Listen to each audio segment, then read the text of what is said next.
the Eastern Conference as a whole, there's not a lot of uncertainty. We know who's making the playoffs, but the West it's kind of shaping up to be a really interesting playoff race in our eyes. I think there are 4 or 5 teams in the hunt now for the last 2 wildcard spots and overall playoff positioning.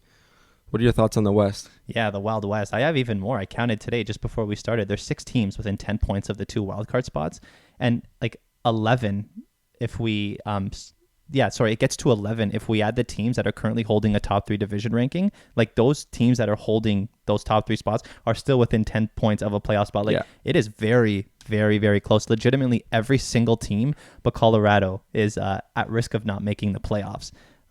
When we think about the teams that are currently in the race, names like Dallas, Nashville, Calgary come to mind. I know Calgary currently holds a spot, but them in Vegas are flip-flopping every single day. When we ask the question, who do you think the 2 teams that are going to make the wildcard playoff spot, I'm interested to think who your 2 teams are. Okay. Well, I tried to narrow it down to 4 teams that I thought were really in a race here. Okay. So I have Minnesota, who's on just a horrific run of form. They lost 8 of their last 10 in regulation, so you're not even getting loser points for that, which is in this league tough. Very tough. I had Nashville, Dallas, who's sort of opposite of Minnesota. They're on a bit of a run. Tear. And then I have Edmonton there. Those are sort of the 4 that I think are competing. 3 of those teams for the last in the Central, and then the rest of them for that wild card spot. I think Anaheim's close, but they're back by 4 points, and they have 2 to 3 more games played than everyone else. I think they might be selling at the deadline, so I have them out. I have Anaheim out as well. Yeah. With Edmonton, I don't know. Edmonton This team confuses me because I'd love to say that they're gonna make it, but I just don't think they will. Me neither. Because they hired their new coach. They were like, oh yeah, we're gonna win a few in a row. Now we're gonna lose a few in a row. Yeah. We also have terrible goaltending and terrible defense, and I don't think you can win with that. Zero consistency. So I have them on the outside looking in, which it'll be so interesting on a side note to see what happens this offseason. I wonder how many days we are away from, or years we are away from, McDavid and or Draisaitl asking to get out of there, because that's an argument for another day, but I think Draisaitl leaves before McDavid does. Really? Yeah, for sure. Okay, interesting. We'll save that for the summer, one of those summer episodes. Mm-hmm. So I have Edmonton out. That leaves me with Minnesota, Nashville, and Dallas. Yep. I think Dallas, because they're on this crazy run, I have them passing Minnesota to finish 3rd in the Central. Mm-hmm. And then I have Nashville and Minnesota finishing in the wild card. Oh, you have Dallas not being a wild card team. I have them, yeah, because they're only 2 points back at Minnesota. 1 more game played, so let's call it 4 points. I just think Minnesota's, and I love them. If you've been listening to this show, you know I have a soft spot for Minnesota for whatever reason. Mm-hmm. But they've been on a slide, and I think Dallas has been on a run. I think maybe they flip-flop positions. Yeah, so I have a lot of the similar points as you. I think Dallas takes the wild card spot, and the reason why I think that is because when I think of teams that are going to make the playoffs, not to beat a dead horse, we say this time and time again, but we're looking for teams with strong secondary scoring, great goaltending, and a good defensive top 6. And obviously, when you put those 3 together, you have a Stanley Cup contender. So we won't have all of those on these teams. But with Dallas, I mean, they are on an absolute run. You got guys like Jamie Benn, Pavelski, who are reliving their glory days, playing exceptionally well. Sophomores like Jason Robertson is turning out to be just a star in the making, a prolific scorer. And I mean, if it wasn't for Kirill Kaprizov last year, he would have had the Calder without a doubt. Great player. And then you have very underrated players like Rube Hintz having a great year. Mm-hmm. A lot of strong secondary scoring there. When we look at the biggest issue for Dallas coming into the season, it was between the pipes. They had like 3 or 4 goalies that were that could possibly play in net. Guys like Jake Ottinger, Braden Holtby, and Anton Khudobin. Am I missing a goalie? I think they had Ben Bishop, but he retired early on. Yes, Ben Bishop as well. So there were potentially 4 guys. But so the reason why I take Dallas now is because there is one clear individual who is playing unbelievably over the last few weeks that is taking the net, and that's Jake Ottinger. He has turned out to be honestly a top 5 goalie in the league since the new year. Mm-hmm. He's fantastic. And when you look at a team that needs to make a playoff run, good goaltending can take a team a long way. We saw that with Carey Price last year in Montreal. Yeah, that's true. Yeah, so I have Dallas. And the last thing I'll talk about is the area that they are lacking is obviously their defensive depth. But there are a lot of underrated defensemen on that team. Yeah, they're solid. Yeah, back there. Miro Hisakainen has done some pretty unimaginable things this year, notwithstanding the lack of points he's putting up. And I think that's why he's very underrated. But when you look from a defensive perspective, he's in the 90th percentile of almost every defensive category stat with a projected WAR of 98%. You know, if he plays half of the minutes, like 26, 27 minutes, like he's matching up against the best players for a very long time. Yeah. Right? He's so good. Very good. And so moving on, there's one team that I think you're overlooking, and that's Vancouver. I have Vancouver pushing in to the wild card spot. A lot of my buddies are Vancouver's fans, so I think they'll like hearing this one. Once again, going off of the secondary scoring, defense, and goalie categories that I have here, man, Vancouver's turned it around since Bruce Boudreau. They have, but who are they bumping out? Who do you have missing out between Minnesota and Nashville? I have really. Nashville looks like the opposite team of Vancouver, where they started off incredibly strong, riding a crazy hot UC Saros. I mean, he's cooled off a bit. He's still still really good. Yeah, I don't know. With Vancouver's tear lately, I don't know. I see them making a run. Like Pettersson is looking like a different Elias Pettersson, the old Elias Pettersson. Like guys like JT Miller having career years. Brock Besser's playing well again. When you look at them defensively, like their top four is kind of under the radar. Guys like Ekman Larson, Myers, Shen Hughes. Like, do you not think that's a good top four? It's decent. Yeah, Myers is kind of overrated in my opinion. He gets overpaid. I think most Vancouver fans agree with that anyway. Mm-hmm. I think it's interesting that I kind of overlooked them because when I look at the standings, they're kind of low. They're 6 points back, I think, of Nashville. Nashville has a game in hand, so they got a lot of ground to make up. But they had a really bad start. So this point total is a little bit skewed, and they've probably been a lot better in the second half of the season. So if there was one team, it would be them. Yeah, I just think this team has hope now since the Bruce Boudreau era has begun. They went on a 7-game winning streak. Like I think that they know they can win now. And if there is a team to get carried by their goalie, it is Vancouver. Thatcher Demko is having a year better than last year, which is pretty crazy to think about. Like a 2.64 goals against, 920 save percentage, and he plays every single game. He's really good, right? They just look rejuvenated. I really think that this team is going to make it. And the last thing that I'll say is, you talked about Edmonton a little bit. That team is in shambles. Yeah. That team is in shambles. The locker room is a mess. I'm sorry. Connor McDavid, the way he presents himself in terms of the media, does not look like a captain. I'll let you talk about this a little bit. You said, you were talking to me the other day off the air, that Leon Draisaitl is kind of like the de facto guy there. We're not in Edmonton. We don't pay too much attention to that market. But from what I've done, like a little bit of reading Edmonton Twitter and sort of the media there, they do believe that in the dressing room and at least on the ice, it feels like Draisaitl is the guy who leads that team.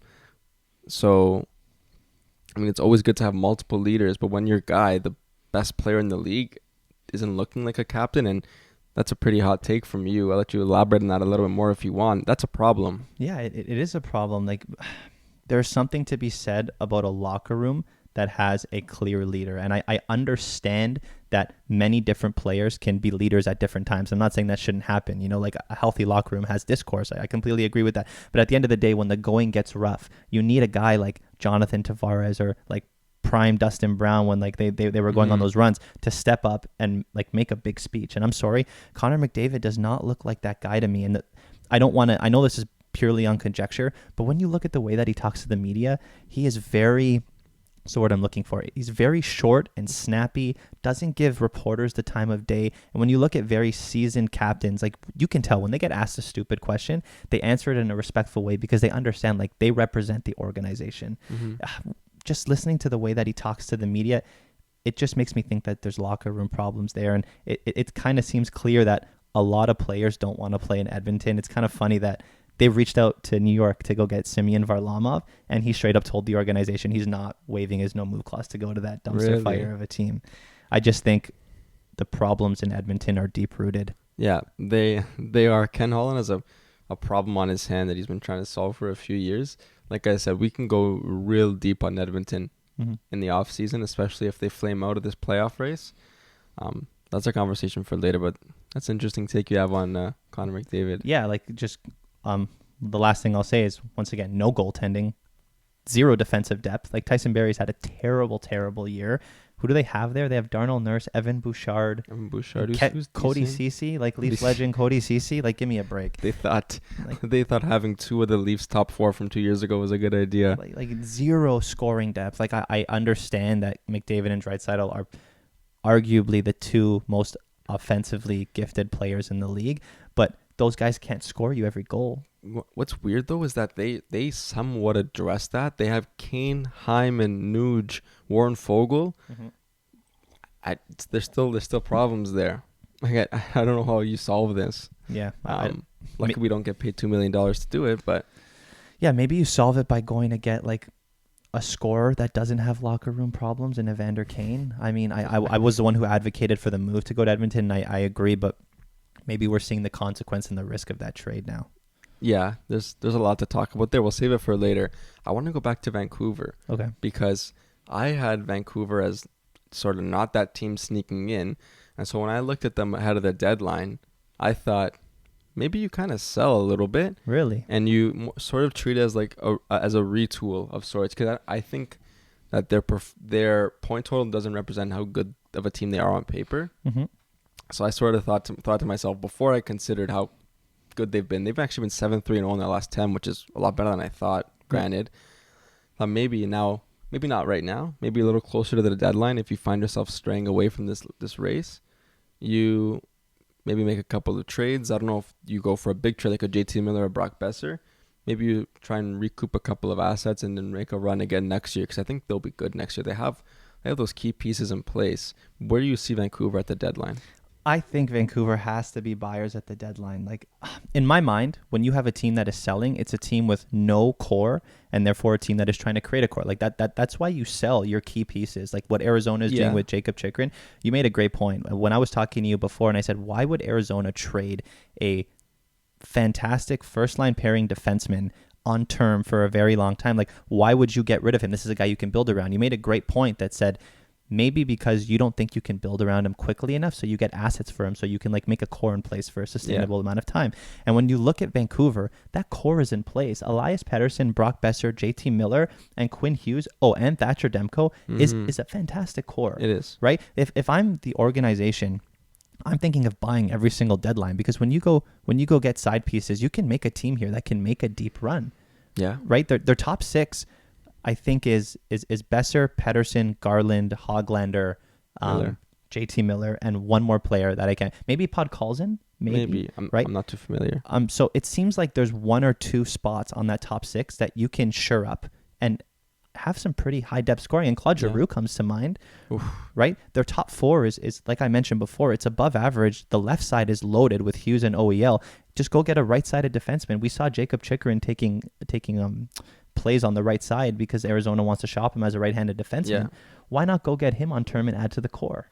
That I don't know if they have the cap space for that. I think that speaking of cap troubles, I thought that trade to get rid of Roussel, Eriksson, those deals to get OEL in was good at first glance, but OEL making, I think there's some salary retention there, but he makes at least $7 million for another more. I think the original deal was 8.25, but I think they retained on it a little bit. Okay. And if there is retention, it's still at least 7 for another 5 or 6 years at least. I think it's a tough one because this wasn't even a trade that Jim Rutherford made. It was Jim Benning who was still there. So Jim Rutherford inherited this problem, but if you just would have waited that year for the Roussel, Eriksson, I think there was one more deal to expire, then you get sort of $8 million in cap space randomly to spend this summer with a smart GM like Jim Rutherford and the team he's assembled there. If they would have just been a little more patient, they could have done so much more. And I remember reading about Canucks fans' reactions. They were kind of upset that they didn't just be patient for one more year. One more year. And that might kind of come back to bite them in the butt. But I think you make a great point about their core is strong, it's young, and they have a goalie. That's what I'm saying. Like, their core is on term. I know Brock Besser comes up soon, but Brock Besser has not looked like the Brock Besser that signed that bridge deal. Like, I think you would get him on a smaller AAV, and if you're able to do that on term, you have like a solid core in place that can go on multiple cup runs. Like this team is good in the right spots. Their goalie is unbelievable. That's why this JT Miller talk makes no sense to me. Like the whole point of selling a star player is that your team is not in a good enough position to like make best use of his talents. Well, I think the rationale behind that was they were really bad when those rumors started, so they were shopping him. I think the other thing is that if you don't think you're going to make the playoffs next year, maybe upstairs they're thinking this year wasn't great. Who knows what we're going to do next year? Trading him now might make sense because you might lose him for free next year if he walks as a free agent because they won't be able to afford him. True. So like maybe try to sign him now. Maybe they've tried that and it's not working. I mean, if he was ever going to sign a deal, it would be after this season because he's going to be peak value and he's already 30. Yeah. If I'm not mistaken, Vancouver plays in the Pacific, correct? Yeah. Right? Like, it's a terrible division. Like, it is. That's the thing. They have a chance to make a run here. I just don't understand why this team doesn't continue to go for it, especially with the momentum that this team is on now. But well, let's continue on. I'd like to get your thoughts on Dallas. Similar to what you said about Vancouver, they got to buy here. Yeah, I agree. Talk about why you think that. Well, they have we're going to get to this later, but they have one of the best lines in hockey right now. You talked a little bit about their secondary scoring. I think there's room to improve their forward depth, though, as there always is. Yep. And they're on a roll. Like, I don't think it's time to sell. Funnily enough, there's those trade talks about John Klingberg have quieted down. I think you keep him. You take the chance that he walks as a free agent. It is what it is. If you win a couple of rounds, it's probably worth it. I agree. But they got to buy. Yeah, no, for sure. And I think a little bit of a further incentive for them to buy is that their core is getting older. It's not like Vancouver where they're going to be around for a while. Tyler Seguin is 30 something? He's late 20s or if not 30. Same with Jamie Benn. Joe Pavelski is getting older. He's getting better, but he's old. Yeah. True. I think the time is to buy now. Let's move on to Winnipeg. What do you think about Winnipeg? Winnipeg is such a confusing team because they have such a good team on paper. Yep. And they just haven't really been able to figure it out since they went on that. I think they went to the second round the year Vegas made the Cup final. They lost to that Vegas team. Mm-hmm. They haven't had that same sort of, they looked really good. They looked like a team who was going to challenge for a cup in a couple of years. They haven't gone back to that level yet. I think they need to upgrade on D because their D core from that run is completely different. Maybe they need a better coach too. I know they have an interim guy in place right now. I wonder who they hire. Maybe that makes a difference. I think this year, though, maybe it's similar to what I suggested about Vancouver. You chalk it up to being a tough year, and you try maybe make a couple of trades, like a guy like Brandon Dillon, maybe, who is a big defenseman that teams will inevitably overpay for. Maybe you trade guys like him, try and get a couple of picks back, and start again next year. What do you think? I agree. I think Winnipeg is neither a buyer nor a seller at the deadline. And I don't mean like a huge seller. I think that Brandon Dillon move is big for you. I thought too, when I was looking at this team's roster, I think in the offseason they go out and get a big defenseman. I don't know if there's any defensemen that are free agents this year. But yeah, like this team on paper is fantastic. Like you said, they just seem to stagnate. Like they're just underperforming. And when you look at it, like Blake Wheeler, Mark Scheifele, Kyle Connor, Nikolai Ehlers, Andrew Kopp. Like this team is deep. And defensively, Neil Pionk. Who else plays defense there? Exactly. Exactly. I don't know. Right? They have a Vezina caliber goalie in net. I think this team doesn't sell because for the same argument I made with Vancouver, you don't sell when you have a core in place. You add. But maybe you chalk this year up to just unlucky. Well, speaking of that core, there's been a lot of, and these are rumors, so it's important to preface that, but sometimes where there's smoke, there's usually some fire. Mm-hmm. There's been a lot of rumors about this core being a little bit toxic. Like in the room, maybe Blake Wheeler, Mark Scheifele aren't the best leaders. I think on a side note, I think Mark Scheifele is kind of a prick, to be honest. Like I just don't like the guy, but maybe there's an issue with that core, and they might be another year or two underperforming away from just blowing it up. Yeah, no, I agree. Everyone said when Patrick Laine was getting traded that Patrick Laine was the problem. I mean, we see him in Columbus. I mean, he's thriving. I think he said that he wanted to re-sign there. That team is he liked it there. Doing well. He's playing really well there. The coach likes him. There's no longer any problems about him and the coach getting into arguments. I mean, maybe the problem was in Patrick Laine. Yeah, and when you have a guy like Patrick Laine, I don't think the move with a guy like him is to force him to play defense. I think you just have to accept that he's flawed at that, but he also has one of the best shots in the game, so you figure it out. Didn't work. I mean, you talked about getting a big defense at free agent, the big defenseman at free agency. The problem is it's Winnipeg. Like, no disrespect to Winnipeg, they have great fans and a great organization, but it's Winnipeg. Yeah, Tim Hortons Wi-Fi is. Yeah, they don't have an airport. Yeah, it's. I think it was voted. Just objectively, it was voted as one of the worst places to play in the league. And that's tough. Even when you talk about like general managers, it's you really are helped or knocked down by the city you're in, and that's out of your control. Like when what's his name, Jeff Gordon, he did an objectively really good job of rebuilding New York, the Rangers. Mm-hmm. But Adam Fox was only going to the Rangers. Jacob Trouba was only going to the Rangers. Artemi Panarin was only going to the Rangers. That's three big pieces of that core. And again, I'm not trying to downplay the role. I'm just trying to emphasize that when you only so much you have to work with when you're in a city that players don't want to go to. Very so true. They got to take advantage of this core when they can. I agree. And so if we're going to move on from Winnipeg, I think the last team that we wanted to talk about ahead of the deadline is Anaheim. You alluded to it at the beginning. You said that you thought they would be sellers. Maybe expand on that a bit. I think they're in a really tough position because they are on the outside looking in. They have a shot if they go on a run, but they're in such a unique spot because they have three pretty important players on expiring deals, and Rickard Rakell, Hampus Lindholm, and Getzlaf, who is a little bit older, but still. Pav Verbeek, the new GM, already said if he doesn't have them signed by the deadline, he's gonna shop them and potentially trade them. I mean, Getzlaf's different; he'll only go if he wants to go. But those other two, you can get a king's ransom for those two guys, and then you already have a really good young core. Yeah, I think that you don't buy and mortgage the future. I think you lean into your future with Sam Steele, Max Comtois, Troy Terry, Jamie Drysdale, Zegras, John Gibson, who's still going to be good for a few years. You try and get some picks. You just accept the fact that you're not going to be able to do it this year. And then in 3-4 years, hopefully you're a killer team. I completely agree. This team looks like a young Vancouver in the sense that they're maybe 3 or 4 years from being in a position where they need to start buying. They have a good young core, but not a good young core that can win. So as we mentioned, trade the players that you cannot get value for on your team because this team is not making a push.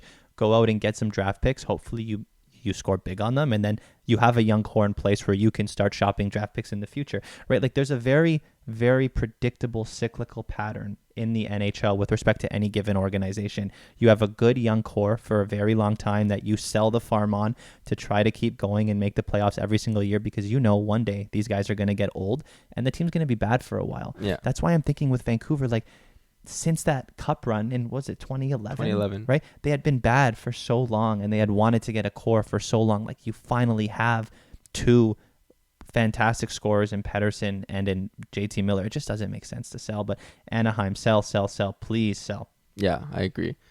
Just before we wrap up this sort of ahead of the deadline section, I want to talk about the Islanders, who are in kind of a similar situation. They went from being the team to push the Tampa Bay Lightning to 7. Like they were the toughest match for them last year to being really bad this year. And that's tough because they had almost their first 20 games all on the road, and Matt Barzal, Anders Lee got hurt. They lost Eberle to Seattle. Like it was a transition year from on and off the ice. I just don't know. This team kind of confuses me too because they have no scoring. They didn't have scoring last year. No. And they were still really good. But this year they really didn't have it because their guys got hurt, and it's magnified that hole that they've had like tenfold. So I don't know. What do you think they do at the deadline here? I think they have to sell. I think anybody except for Anders Lee, Matt Barzal, is there Noah Dobson are probably up for sale. The problem is they just don't have that many assets to sell. Like who do you think from the New York Islanders could be a guy that a team could take to make a cup run? Like Jean-Gabriel Pageau, incredibly overpaid. They just signed him and Palmieri to big deals, and no one's trading for big deals right now. When they made that trade for Kyle Palmieri, I said like why? Like there are so many other better left wingers that you could get to make a playoff run. It just doesn't make sense. This team is in a lot of trouble, like you said. This year seemed like a wash from the beginning without a home arena. Yeah, playing so many games on the road, like that does a lot for sure. players, right? Especially now, like when you come back home, they thought there was going to be a bit of a rebirth, but I'm sorry, when you're down like 20 games, like there's no hope. Yeah, it's tough. It's tough on the players too. I think the only guy you alluded to him earlier when talking about Edmonton, like Varlamov is maybe the only guy you trade. Yep. But he has some say over that. I think he has some sort of a no movement clause. So it's tough if he puts all the teams that need goalies on his no movement clause. Then okay, like you're not trading them. Like, But what other team is there other than Edmonton that desperately needs a yeah, goalie? I Like, don't know. right? Like, to the point where trading a goalie is a high enough differential that you choose to go for a goalie over like a top six forward. The only one is Edmonton, Yeah. right? I don't know. I think, let's move into talking about this on a bit of a tangent now. A lot of speculation and scrutiny in the media talks about this mess that New York is in. They kind of seem to attribute it to legendary Lou Lamoriello. I don't know. I'd like to get your thoughts on it. I have a lot of good and some bad to say about Yeah. Lou Lamoriello. What do you think about his abilities as a general manager, and then more specifically how he's done in New York? I think his track record speaks for itself. He's been around the game for like over 30, 40 years, and he's won cups, and he's did a great job in Toronto, at least for the most part. Yep. As any general manager does, they're going to make some bad moves, like the Zaitsev contract. I think for the most part, he's done a good job. I think, like in his career, I mean, he's done a great job, not just a good job. But in New York, they clearly have an identity. But now that identity has been exposed with one injury, it's a big problem. I just think some of the work he's done around the edges. I mean, he signed Leo Komarov to I think it was a 3 or 4 year deal for $3 or $4 million. After he was with the Leafs, he was already on the decline towards the end with the Leafs, so that strapped them up. Now he has $8.5 million in Clutterbuck, Ross Johnston, Matt Martin, and Casey Cizikas. Oh, Those are 4. Let's just call them what they are: fringe NHLers taking up what you could give to a legitimate star up front, and that's what they need. I know that Lou Lamoriello, Barry Trotz, and that franchise, and the way they think about hockey, they love to have those gritty, powerful fourth lines. But if you overpay them and you have holes higher up in your lineup, I'm sorry, the guys who play less than 10 minutes, they don't win you hockey games. yeah. It's the guys who are going to play 19, 20 minutes who can put up 35 goals that win you hockey games. I know playoffs is a different story, all of that, but you got to get there. No, I agree. And also, when you get there, like, I'm sorry, Matt Martin, Leo Komarov, Casey Cizikas are not playing more than 8 minutes in a conference final game.